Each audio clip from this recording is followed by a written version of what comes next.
डिसेंबर 1996.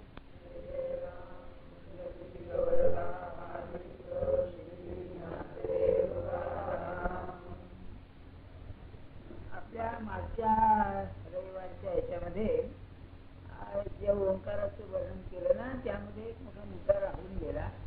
कारण मलाच त्याची माहिती मिळवायची होती थोडीशी. त्यांनी वर्णन काय केलं? वेद्यम पवित्रम ओंकार, पवित्र त्याला म्हटलेलं आहे. म्हणजे एवढा उल्लेख केला आपल्याला आठवत असेल की एक जर्मन पादरी होता, रुडॉल्फ ऑटो म्हणून. संस्कृत पंडित होता तो. संस्कृत व्याख्यान द्यायचं आहे, कमी कल्पना करा आपण. एक लहानशी गोष्ट सांगतो. तो पुण्यात आला आणि आनंद आश्रमामध्ये त्याचं व्याख्यान झालं होते. तर तो त्यांना भेटायला आला. तेव्हा नारदे काय म्हणाले, अरे हा उलटा प्रकार झाला, तू संन्यासी आहेस. तेव्हा म्हणाले, मी गृहस्थ तुला भेटायला यायला पाहिजे होता आणि तूच मला भेटायला आलास. तर तो काय म्हणाला की काही गृहस्थ संन्यासाला वंदनीय असतात, तसे तुम्ही आज खरी मोठी माणसं. त्याचं महत्व काय आहे? त्याचा एक ग्रंथ आहे, idea of the Holy. Holy म्हणजे पवित्र. याचा अर्थ असा, त्यांनी काय दाखवलंय की परमात्मा सर्व धर्मामध्ये सर्व साधू संत बोलतात. त्यांचं प्रधान लक्षण काय आहे? परमात्म्याचं पावित्र्य, असं त्याचं म्हणणं आहे. मग संत कोण?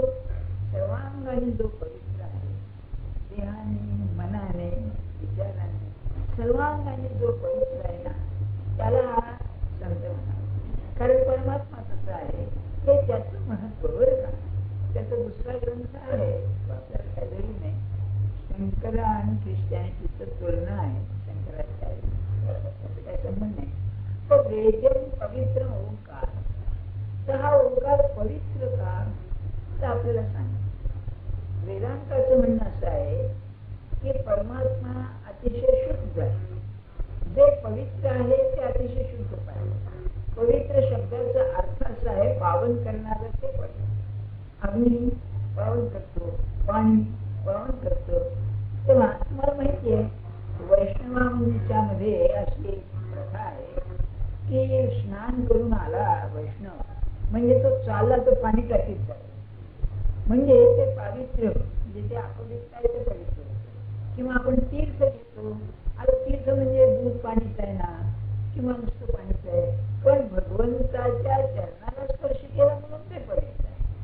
आणि मी तुम्हाला सांगितलं ना काही दिवसापूर्वी, आपल्या समाजाची एक जर शोकांतिका असेल सध्या, तर ज्या माणसाला पाहिल्यावर, म्हाताऱ्या माणसाला, स्त्री किंवा पुरुष, त्याच्या पाया पडावं असं वाटत नाही आपल्याला. त्याचं कारण हे आहे, म्हातारपणचं जे पावित्र्य आहे त्याची वासना नाहीशी होते, कामवासना क्षीण होते, एक वात्सल्य त्याच्यात नाही. ते आता असं माणसं कमी फार दुर्मिळ झाली असे. किंबहुना ज्ञानेश्वर महाराजांनी एक दृष्टांत दिलं सत्पुरुषाबद्दल. पतिव्रते आलो वार्धक्य जायचे. आधी पतिव्रता म्हणजे अत्यंत पवित्र, नवऱ्यावर प्रेम करणारी, दुसरं कुठे प्रेम नाही, आणि नवऱ्यापुरतीच कामवास किंवा दुसरा पुरुष नाही. पण वार्धक्य आल्यानंतर तीही जाती नाही. काय दृष्टांत आहे? पतिव्रते आले वार्धक्य जायचे, असा सत्पुरुष असतो. तेव्हा सांगण्यात येतो काय, हा ओंकार हा एवढा पवित्र का? त्याचं कारण थोडस तत्व आहे, म्हणजे सिद्धांत आहे. आपल्या या दृश्य जगातल्या ज्या वस्तू आहेत, जगद्रव्य, याचं सगळं मूळ शक्तीमध्ये आहे. ती शक्ती कोणती? वीज ही ती शक्ती आहे, इलेक्ट्रिसिटी. आपला मेंदू सुद्धा याच्यावर चालतो ना. अहो शॉक देतात की नाही मेंदूला? शॉक इलेक्ट्रिक शॉकच असतो. तेव्हा नाही, आपल्या भाषेत सुद्धा आहे ना, मी त्याला शॉक दिला म्हणतो नाही का. तेव्हा सगळं तो निवास शरणम सुरत, राहण्याचं स्थान. तर म्हणजे समुद्रावरती तरंग आला, तो तरंग त्याच्यातच उत्पन्न होतो, त्याच्यातच त्याचं राहण्याचं ठिकाण आहे. तसं हे जगत त्याच्यातूनच आलं आणि त्याच्यातच ते आहे. काय फरक आहे? मग म्हणाले, जो मज होय अनन्य शरण, त्याचे निवारी मी जन्म मरण, या लागी शरणागता शरण्य मीच आहे. शरण्य म्हणजे शरण जायला योग्य स्थान, ते शरण्य.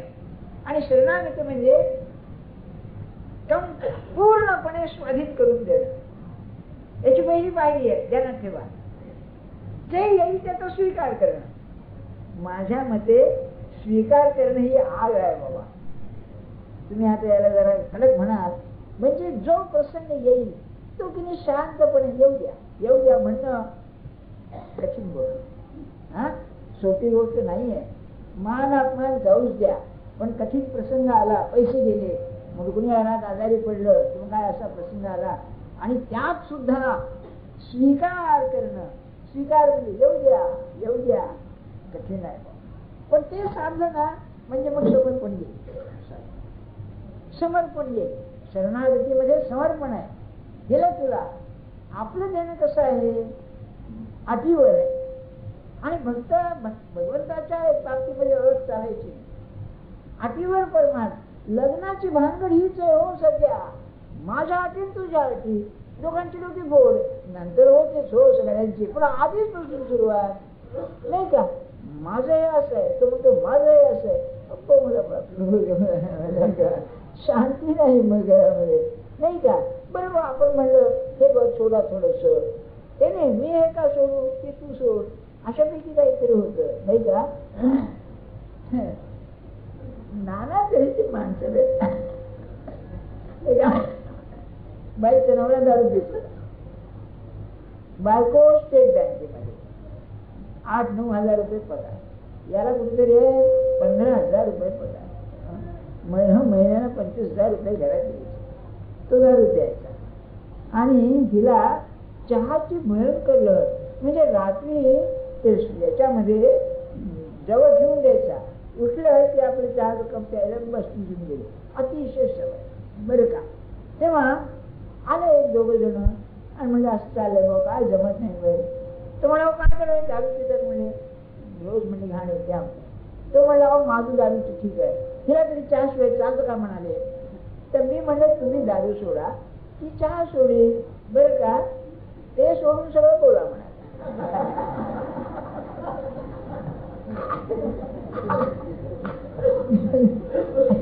असं भगवंताशी केलं कसं चालेल? माझा मुद्दा तो आहे, नाही का?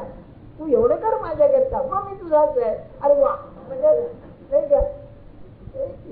खरं सांगू तुम्हाला, तो अत्यंत दयाळू आहे आणि विसरळू आहे म्हणून चाललंय आपण, नाही तर नाही. त्याने जर ध्यानात ठेवलं असतं ना,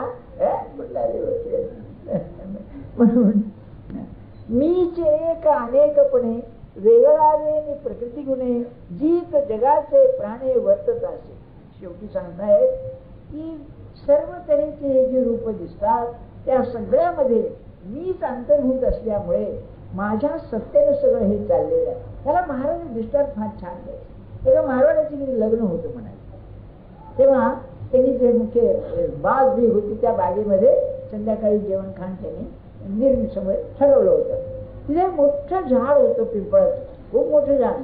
त्या झाडामध्ये सगळीकडे निरनिराळ्या रंगाचे दिवे लावले, इलेक्ट्रिक दिवे, खूप 1000 दिवे, पांढरे आपले आमचे तर्फे खूप रंग. तेव्हा एक खेडूत आला, म्हणाला अहो काय म्हणला हे इतके रंगाचे दिवे काय? तर त्याचा मालक काय म्हणाला, अहो काही नाही, हे यंत्र आहे तिकडे म्हणाले, डायनामो, शक्ती येते सगळी शक्ती तिथून येते. त्यात काय म्हणाला असं? महाराज म्हणाले असं निरनिराळ्या जीवांच्या चरित्रात, आपल्या चरित्रात निरनिराळे प्रसंग जे येतात ते सगळे एका ठिकाणी येऊन येत आहेत. ही भावना झाली की म्हणजे दुःखाचं सुद्धा सौंदर्य दिसायला लागले. तेव्हा काय प्रसंग आला, काय प्रसंग आला.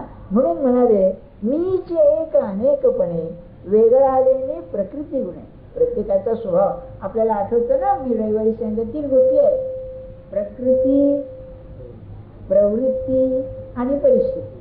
मानवी जीवन म्हणजे 3 अंगाई, त्याची प्रवृत्ती काहीतरी म्हणजे जन्माचीच घेऊन येतो प्रवृत्ती. पुन्हा प्रकृती, काय सशक्त अशक्त चांगला वाईट काय असेल ते, आणि परिस्थिती, या तिन्हींचा संगम होऊन त्याचं जीवन बनत असतं. आपल्या हातात काय आहे? प्रवृत्ती आपल्या हातात नाही, ती घेऊनच येतो आपण. प्रकृती थोडीशी आहे, हवा पाणी खाणं पिणं सवयी त्याच्यावर, पण परिस्थितीवरती पुष्कळसं आपला आहे, ताबा चालू शकतो. आणि विज्ञानाची जर कमाल असेल तर परिस्थितीवर एवढा ताबा आणलाय त्याने की दुःखाचं सुख बनवून टाकलंय जणू काय, अशी स्थिती आहे. त्याला मर्यादा असतील, पण काय कमाल केली त्याने, नाही का?